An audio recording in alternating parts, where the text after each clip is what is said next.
Well, good morning. It's fantastic to be with you here today, and thank you, President Lambert, for your introduction. It's such an honor and a privilege to be with this class, I can't even tell you. You know, the awards that are, cast to this fantastic university are a reflection of fantastic leadership and of the great students. You know, the favorite that I have amongst the many awards is the Templeton Guide Award that says this is one of the best universities in the world at developing character. And believe me, that's more important than any of the classes you could have possibly taken. As an alumnus, I want to thank all of you. My degree gets more and more valuable every single year. You know, you might be surprised that this is my first Elon graduation.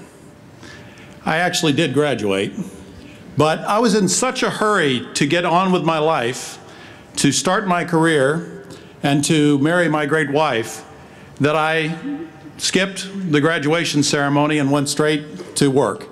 And I received my certificate in the mail. So I consider myself part of the class of 2012 from this point forward, and look forward to all that you're going to do. You know, this is a momentous occasion. Graduating from Elon is going to open a lot of doors for you.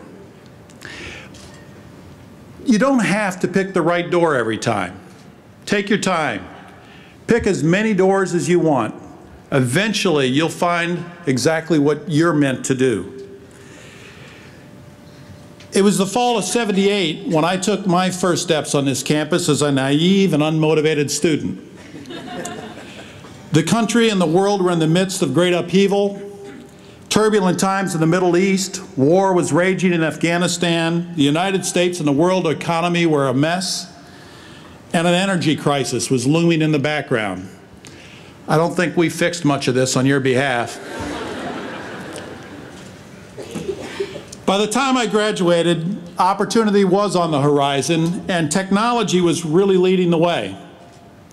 I did a short stint at Dun & Bradstreet and then quickly went to IBM. And in my first training class at IBM, we were asked to introduce ourselves. And I said, like Taylor said, my name's Steve Schuckenbrock and I'm from Elon University, back then Elon College. Well, all of the other people in that class were from Ivy League schools, Duke, Stanford, and they'd never heard of Elon. But I can tell you they've heard of Elon now. In fact, if you can't get into Elon, you might be able to get into one of those schools.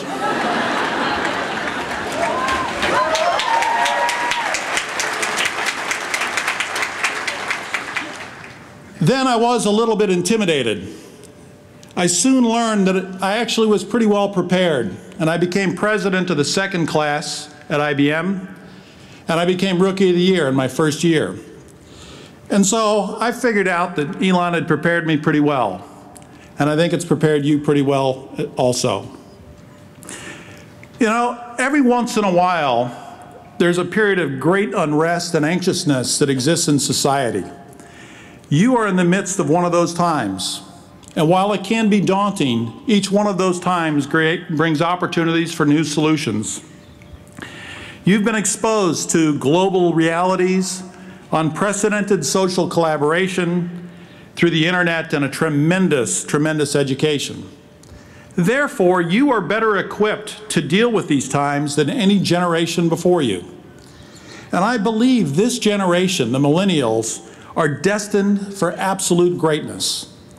And that's what I really want to spend my time on this morning.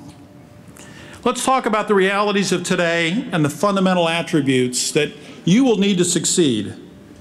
I'd like to call these attributes the 5 C's. Convergence, critical thinking, character, conviction, and courage. All of these attributes will be necessary for your success, especially now, especially in this society. Consider, you are unbelievably informed and connected to the world. You embrace diversity like no group ever before you. Optimism abounds as every moment in life has been cause for celebration and even videotapes. And you tend to be team-oriented. You reject hierarchies and you're not selfish. These are terrific attributes. And at the same time, you've seen corruption and terrorism, and it's made you cautious. We, parents and friends, have tried to protect you with baby monitors and baby on board signs and GPS systems that track where you partied last night. Society overall has been pretty good to you. A nice bubble, if you will. As a nation, as a university, your friends and your family. And as a result, there's a sense of entitlement. But actually, I think this is soon going to change. All in all, I think that's a pretty good balance sheet to start from. But the deal, if you will, society's contract that we owe to you is actually changing a bit, because the profit and loss statement, if you're a business major, of society is not in the best of shapes.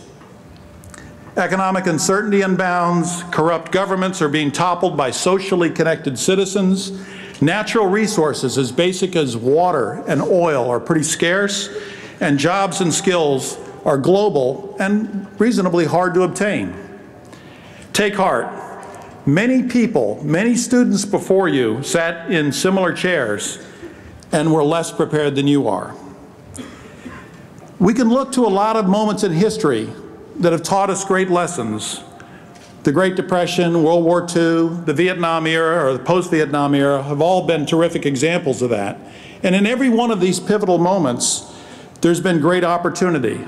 And from each of those moments, people like yourselves rose to that and achieved true greatness. Looking back, the 5 C's are pretty prevalent in times like this. Consider the Civil War, Lincoln's unprecedented approach to bring together a fractured nation. You know, if ever there was a time where convergence was necessary, it was in 1861. While preparing to take office, he took the bold steps of pulling together a cabinet reflective of the fractured nature of this country. Each of the men he chose were accomplished, nationally known leaders of their own right, and every one of them was opposed to Lincoln. Ultimately, he gained their admiration and respect, and renowned historian Doris Kearns Goodwin commented that had he not had the courage and the leadership to select and work with the best people in the world, this nation would not have survived its darkest period. Well, we certainly are not at our nation's darkest period. However, many lessons, the lessons of convergence, can come from this. Convergence is crucial but insufficient in and of itself. Critical thinking is necessary to enable real breakthroughs. And whether you realize it or not, you are trained to be critical thinkers. The liberal arts foundation you have obtained at Elon provides you with the dexterity to have open minds and to examine the world through a critical lens. As an example, you might think the miracles of medicine, like artificial grafts, heart pumps, the artificial heart itself, were solved through traditional medical research. In fact, the origin of these life-saving medical inventions sprang from the mind of a curious 23-year-old graduate. Michael DeBakey is best known for the implantation of an artificial heart, and he transformed the profession by applying completely untraditional means in critical thinking. To address design problems with a mechanical pump, he turned to the engineering school. He sewed the first artificial heart artery on his wife's sewing machine, and he collaborated with NASA to come up with a miniature implant for congestive heart failures. His critical thinking and his willing to break the status quo has saved millions and millions of lives. And so I think it's one of the most important of the 5 C's. Combining critical thinking, access to information, and social collaboration skills make you uniquely qualified to alter the current course and speed of things. Technology and knowledge will get shaped through experience, and you will earn a good living. However, true greatness requires the combination of character, conviction, and courage. These things can never be faked. They come from your purpose and your soul. They are your true center. To rise to the calling of your generation, you will need to embrace these responsibilities and converge with others around the globe. This is no time for wallflowers. A friend once reminded me of an old cowboy movie where the guys in white hats always won. He would say, you know, it's the good guys. The guys wore the white uniforms and the white hats. He would say, remember, they never lose.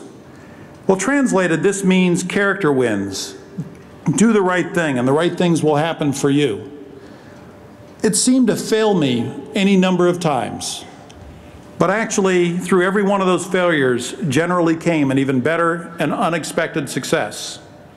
I went to Elon on a very small golf scholarship, but never played on the golf team. When I went to college, I viewed it as something my dad wanted me to do, and I was pretty indifferent. I lacked conviction, I lacked courage, and my character was immature at best. I didn't recognize the opportunity in front of me, and I left school. You might think my parents would have been pretty mad. In fact, they showed enormous love and care and support, and I couldn't possibly thank them enough for it. Make sure, if you do nothing else today, you find those that got you here and you thank them. It's the most important thing you can do.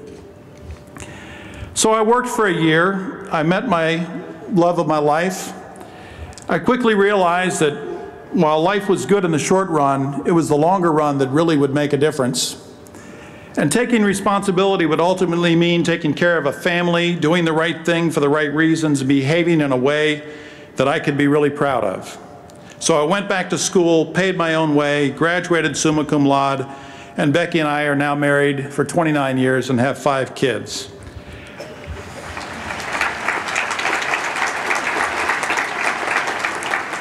I could never possibly have planned these experiences, but they've shaped my entire life and how I approach things. Commit to character, stay convicted to your cause, and have the courage to weather the inevitable storms. You will make many mistakes. How you own them and rebound from them will define your success. As you leave the familiarities of campus life and enter the realities and great prospects of this world, consider the notion that God put just enough resources on earth to sustain great livelihood for each person on the planet. The only way we survive is by capitalizing on all of these resources and gifts of invention available to all of us. Think of this in light of the next 20 years. World demand for energy will increase 33%. Demand for fresh water, something as simple as fresh water, will exceed supply by 40%. But there is great hope in the fact that new inventions that we haven't even thought of will offer new solutions. The shape of the world will be different. There'll be 1.4 billion more people, and 77% of the 8.4 billion people on the planet will live in Asia and Africa. There will be 3.8 billion new members of the middle class, and 90% of those will be in countries like India and Turkey and China. Ask yourselves, what should we do differently? What would I do if the decision was mine alone? Because soon it will be your individual decisions. The me generation has to give way to the we generation. The U.S. will not be in a position to gift these things to you. However, the United States may face challenges, but we are still the source of innovation in the world. Other countries have their own challenges, and they will have their own setbacks. But our technological prowess and entrepreneurialism will continue to grow in importance and will be a major advantage in your generation. Every one of you can capitalize on this. Over the next 8 to 10 years, experience as much as you possibly can. Broaden your exposure with new skills, ideas, and cultures. Most of you have studied overseas, done impressive internships, been involved socially in your communities. I met a 2009 graduate of Elon University when I was in Beijing, China last week. I was speaking to an audience and he came up afterwards, introduced himself, asked me whether I was giving this address this week, said to say hello. And And in reality, I was really impressed. Here was a young man who went to China because he wanted to learn the Chinese language, decided he needed to understand that culture, and decided that he could earn a living there and get a different lens on the world. He clearly developed his 5 C's under these same oak trees, and I think you have as well. Today you are eager, smart, socially aware, perhaps a little bit scared and daunted, but you are ready. You're a lot more ready than you might think. You have put in hours. You are prepared to be the leaders in unbelievably pivotal times. I have an exceptionally high degree of confidence in you. I have no doubt that you will discover how to make the shift from a society that is responsible for you to one in which you are responsible for society. You will all choose different paths. Graduate school, Peace Corps, you'll join the workforce and become great leaders in your own right. Who knows, a future politician or president, or two. Maybe even a first man.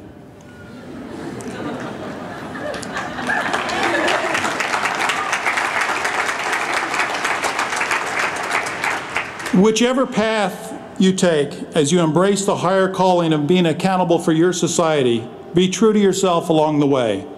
Take great pride in what you do. Believe it or not, life is short. So don't waste it doing things that you are not proud of.